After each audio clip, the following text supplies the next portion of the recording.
Foreign Minister Wang Yi and open to all member states.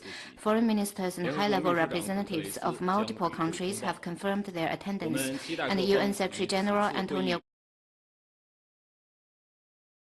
China opens its month as Security Council president with a high-level open debate chaired by Foreign Minister Wang Yi on upholding the UN Charter and multilateralism. First, announcements. As the rotating president of the UN Security Council for May, China will hold a Security Council meeting. The theme of this meeting is upholding the purposes and principles of the UN Charter and strengthening the UN-centered international system. Member of the Political Bureau of the CPC Central Committee and Foreign Minister Wang Yi will chair the meeting in New York. He will also attend the meeting of the Group of Friends of Global Governance in New York on May 28th, and will have meetings with the UN Secretary-General and the foreign ministers from other countries.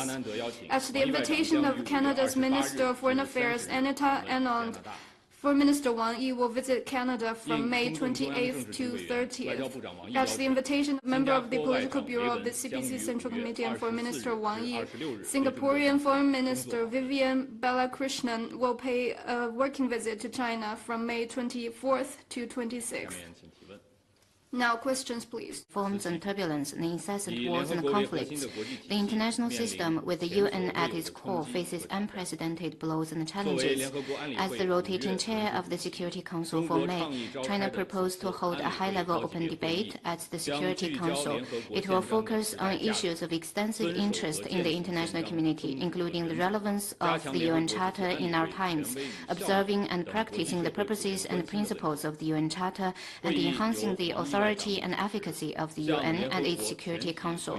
The open debate will be chaired by China and Russia issued a joint statement promoting a multipolar world and closer strategic coordination to defend the UN order against rising unilateralism. We hope that parties will renew the lofty goals enshrined in the UN Charter, reiterate their firm commitments to multilateralism, and unite closer together and step up to their responsibility to revitalize the status and role of the UN and put greater synergy for reforming and improving global governance. Transformation not seen in a century is accelerating across the globe, and the international situation is fluid and turbulent.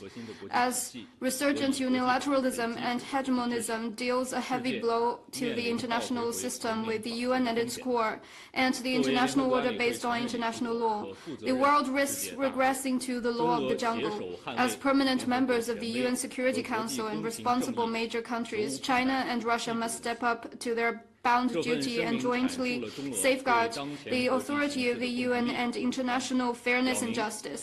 The statement elaborates on the positions and propositions shared by China and Russia on the current international situation and makes it clear that the two sides will further deepen strategic coordination on building a multipolar world and improving global governance, send a strong message in keeping with our times, and be a source of stability and strength for the cause of world peace and development.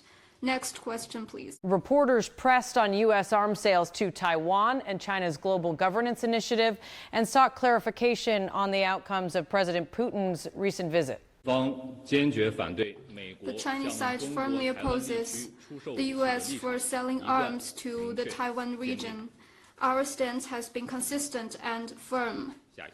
Next one, please. Governance initiative in September last year, which offers Chinese solutions to building a more just and equitable global governance system. It has been recognized and supported by nearly 160 countries and international organizations within a short period of time. In December last year, the Group of Friends of Global Governance was inaugurated in New York. Within just 5 months, the group was successfully launched in Geneva and Vienna.